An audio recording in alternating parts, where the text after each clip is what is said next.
이 HID 요원은 별도 임무를 수행한다고 했는데 위기관리실과 무관하게 1차장이 상급자입니까? 1, 2, 3차장 직제는 포함되지 않고요. 네. 별도의 분석 업무를 하는 걸로 알고 그럼 그 친구는 그 장교는 별동대 업무를 수행합니까? 이렇게 몇 사람과 팀으로 움직이고 있습니다. 그럼 그 팀을 통제하는 사람은 누굽니까? 별도는 없지만 저하고 안보실장이 가끔 분석 보고를 받습니다. 그러면 지금 HID가 현 윤석열 정권 들어와서 김태호 1차장도 가고 여기도 대통령 안보실에서 TF를 꾸린 요원에 HID가 있고 또 이번에 핵심적인 역할을 했어요. 제가 퍼즐을 제보 들어온 것 중에 김건희 여사가 HID 요원이나 또는 OB들, HID 전역한 요원들에게 전화해서 테러를 부추긴다는 제보를 많이 받았지만은 이걸 공개하면은 음모론이 돼서 도대체 노상원이 하고 했을까 했는데 지금 퍼즐이 맞춰지고 있어요. 안보실에 HID 출신 요원이 있는 거예요. 그 요원이 지금 매개를 한 것이 아닌가 합리적인 의심을 할 수밖에 없잖아요. 자, 국토토기에서 김태호 안보실 차장 불러가지고 굉장히 중요한 대화를 나눴습니다. 네, 사실은 그렇습니다. 이거 네. 언론에서 체포가 하도 큰 뉴스여가지고 네, 조명을 별로 못 받았는데 보니까 HID 이제는 모든 국민들 HID를 알죠. 네, 네. 이 HID를 안보실에서 아예 채용을 했다는 거죠. 그렇죠. 네. 안보실에 북파공작원이 들어가가지고 이 역할을 했다는 건데 네. 이거 어떻게 아시게 된 거예요? 제보를 뭐 받으신 제보를 받았죠. 안보실에 근무하고 있다 해서 이걸 집중적으로 파헤쳤는데 저도 오지 깜짝 놀랐어요. 왜냐하면은 안보실 보면은 1, 2, 3처가 있는데 그 2처 밑에 위기관리센터가 있거든요. 네. 위기관리센터에 이장교가 있다라는 얘기를 들었는데 위기관리센터를 통제하는 것은 안보실 2차장 인성한 2차장인데 거기 위기관리센터의 그 공간은 차지하고 있지만은 본인이 통제를 안 한다는 거예요. 그래서 이상하지 않습니까? 아니 그 위기관리센터는 인성한 2차장이 통제하는데 그래 보니까 김태효가 통제하는 것 같고 그것도 완전한 통제가 아니라 뭐 가끔씩 보고받고 별동대처럼 움직인다는 거예요. 별도 임무를 받고 그리고 이 HID 요원뿐만 아니라 서너 명으로 TF를 구성을 해서 특수 임무를 수행을 하고 자기와 안보실장은 가끔 분석 보고를 받는다로 하면은 직접적으로 맨날 받는 사람이 누구냐가 의문이잖아요. 그렇죠. 그동안 저도 제보가 김건희 여사가 OB나 또는 HID 요원들에게 전화를 해서 테러를 획책한다. 12월 3일 비상계엄 이후에 예. 그런 제보가 저도 유사한 얘기를 들었는데. 있었는데 예. 그걸 공개하기에는 저는 처음에 노상원과 연계가 됐을 것인데 라고 추정을 했고 노상원은 빨리 잡혀 들어갔잖아요. 예. 그걸 연결고리를 찾기가 좀 어려웠어요. 노상원과의 저가 접촉은 안 되니까. 노상원이 잡혀간 이후에도 네. 그런 통화가 그런 있다고 통화가 하니까 있다라고 했는데 그래서 얼마 전에 안보실에 HID 요원이 근무를 하고 있다 해서 이걸 추적하니까 그 별동대로 TF가 구성이 돼 있는 걸로 봐서 혹시 김태호하고 예를 들어 윤석열하고 연결돼서 할 수도 있고 그 제보처럼 김건희 여사가 가끔씩 전화하는 인원이 그 HID 요원일 수도 있잖아요. 그래서 그거는 이제 수사로 밝혀져야 될 문제라서 경찰청 차장한테 어저께 정식으로 수사를 해라. 이건 아주 중요한 연결고리다라고 임무를 줬죠. 이 영역은 아직 어두운 영역으로 전혀 밝혀지지 않았거든요. 네, 예.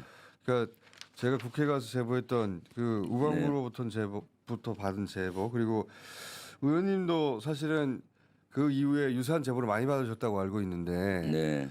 뭐 사살이라든가 그렇죠? 그렇죠. 뭐 북파공작원의 공작이라든가 블랙의 네. 공작이라든가 이 부분은 사실 거의 밝혀진 게 없어요. 그렇죠. 조각조각 정도밖에 없고. 네. 근데 이제 그 HID 요원 그러니까 북으로 북파돼서 암살 폭파하는 사람들이 국가안보실에서 할 일이 없잖아요. 없죠. 지금까지 위기관리센터 이런 데는 그런 요원들이 들어간 적이 군 없죠. 장교들이 가끔 파견은 나가서 하는데 한 7, 8명 네. 종합해서 안보실하고 위기관리실에 북파 공작을 전문으로 하는 인원들의 주특기는 아주 희소 특기이기 때문에 그렇죠. 그런 데 가서 하진 않아요. 아, 대부분 국가안보실이 무슨 암살을 관리합니까? 일반 정보를 다루는 장교들이 가서 근무를 정식으로 하는 거고 네. 파견 근무를 그런 인원이 간 적은 저 기억엔 없는 것 같고 또 그 북파 공작을 전문으로 하는 인원은 거기도 적당하지 않을 뿐만 아니라 소수다 보니까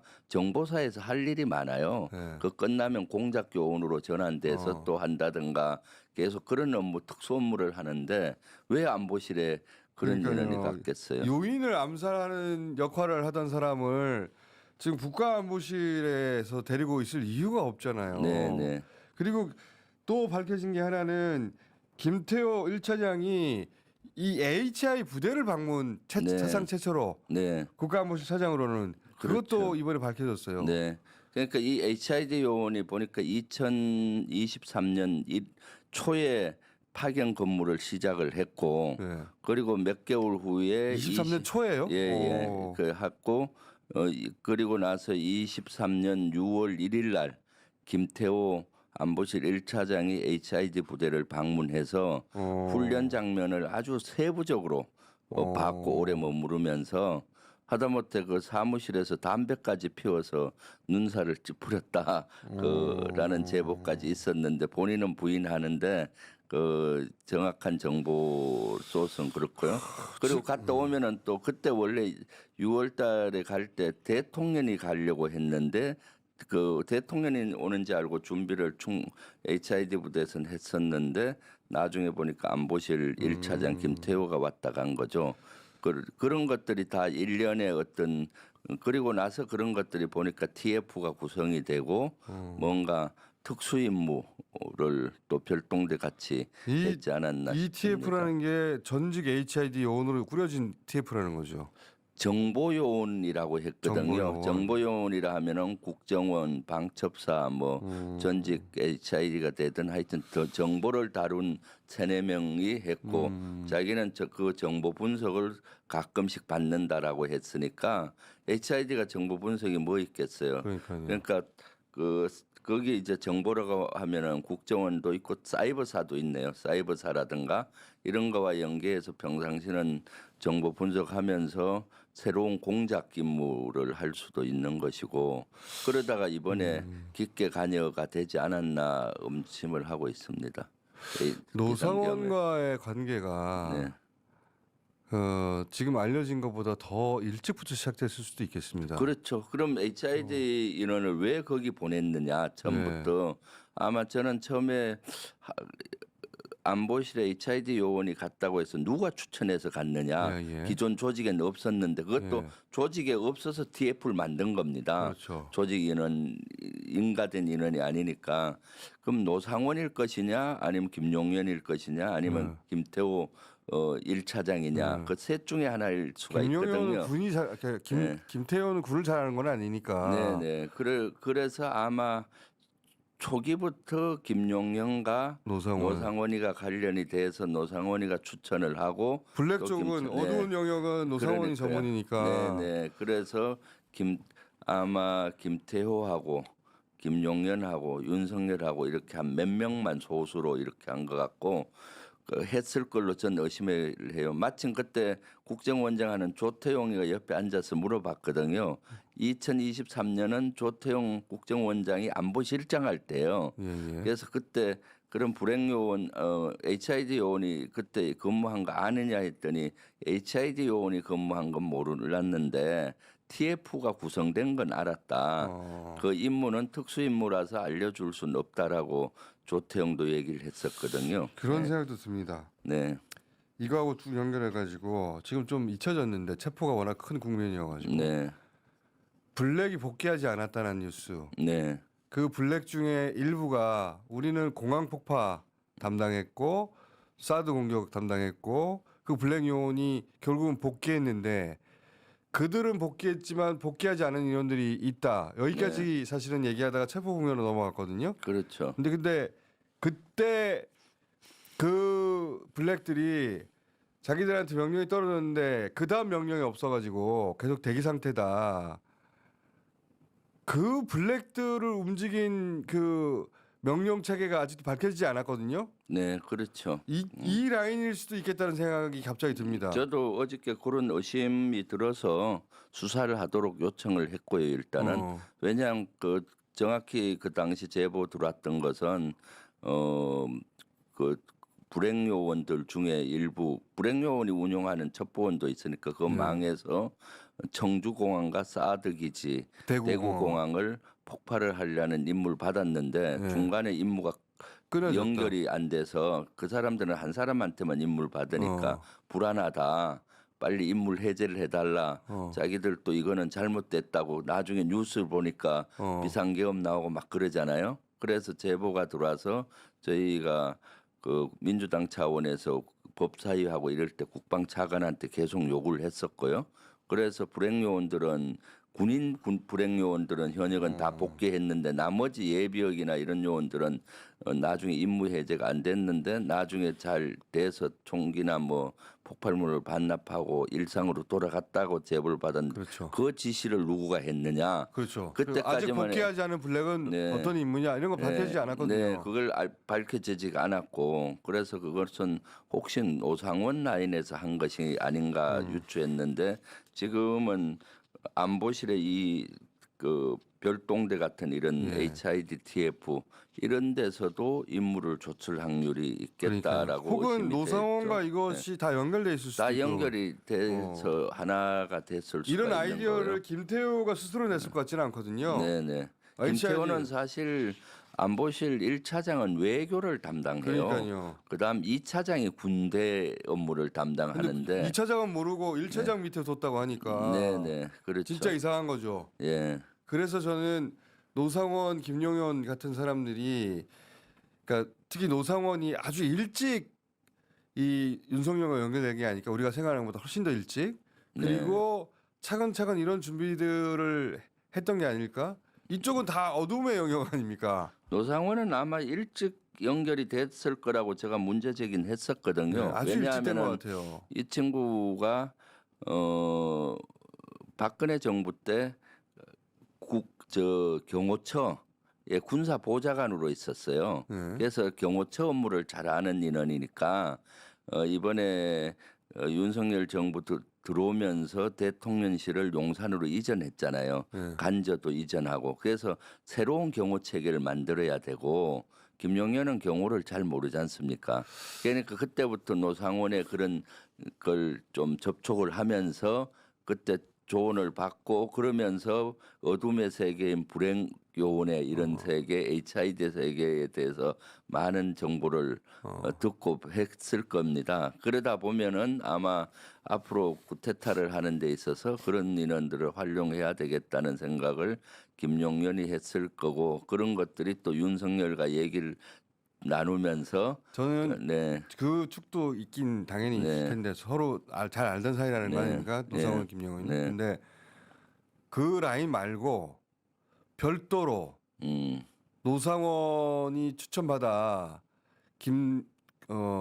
윤석열, 김건희하고 알게 된 그 라인도 있지 않을까라는 생각을 하게 된 것이 노상원 씨가 하필이면 또 무속 관련된 기반으로 활동을 해왔잖아요. 그래서 알려지기로는 뭐 애기보살과 함께 뭐 용한 도사처럼 알려진 영역이 있다고 하던데 그러면 또 김건희 씨하고도 연결되는 라인이 있잖아요. 그렇게 보면. 그렇죠. 김건희하고 연결됐다라고 합리적인 의심을 할 수밖에 없죠. 왜냐하면 그 정도로 김용현이하고 친했고 김용현이는 당연히 소개해줬을 확률이 있지 않겠습니까? 서로 또 그 무속이나 점이나 뭐 이런 걸로 통하는 바가 많으니까. 그러니까요. 그리고 노상원을 만약에 김건희 여사하고 연결이 돼서 소개해줬으면은 분명히 두 사람은 말이 대화가 아주 잘 통했을 겁니다. 네네. 노상원 씨는 잡혔는데 노상원 예하에 그러니까 그 햄버거집 해동 한 사람들까지는 잡혔는데 그 어떻게까지 저변이 그 깔려 있었는지 이게 네. 확인이 안 되고 있죠 여전히. 네. 근데 그 중에 관련성 있어 보이는 일부가 HID 요원이 아예 국가안보실에서 일을 했고 그리고 그 예하로 비밀 TF가 있었는데 그 임무가 알려지지 않고 있다. 네. 그거는 이제 국정조사가 계속 진행이 되고 있거든요. 어저께까지는 기간 보고를 받으면서 현안 질의한 것이고 또 청문회가 계속 이어지기 때문에 계속 그 확인을 하고 또 이런 것들은 사실 수사를 해야만이 알거든요. 근데 지금 수사기관에서 하는 범위가 그동안 국방위에서나 또는 행안위에서 민주당이 밝힌 내용 정도만 예. 하고 있어서 맞다. 그렇더라고요. 그래서 계속 또 이걸 하면은 또 하고 실제 왜 그렇게 하는지 모르겠어요. 전방위적으로 이 비상계엄에 대해서는 조사를 해야 되는 거거든요. 수사를. 이게 민주당이 밝힌 부분까지만 네. 딱 수사를 하더라고요. 네, 네. 그 이상 학대를 제대로 하지 않고 있어서 어저께도 이거 정식으로 의지의 문제인지 능력의 문제인지 모르겠는데 그러니까요. 딱 거기까지만. 그래서 지금 요 사안도 문제 제기를 하면 이 부분도 네. 수사가 될 가능성이 있죠. 네, 그럼요. 그래서 아마 지금까지는 능력도 좀 부족하고 왜냐하면 군 조직이나 이런 걸 잘 모르니까 의지도 윤석열이가 건재했잖아요. 한남동에 있으니까. 근데 이제는 체포됐으니까 수사기관들도 경쟁적으로 더 의지를 굳히지 않겠나. 알겠습니다. 네. 굉장히 중요한 내용이었는데 하필 체포 국면이어서 주목을 못 받아서 저희가 따로 모시고 짚어봤습니다. 오늘 여기까지 하겠습니다. 감사합니다. 네, 네, 감사합니다. 김명주 의원이었습니다.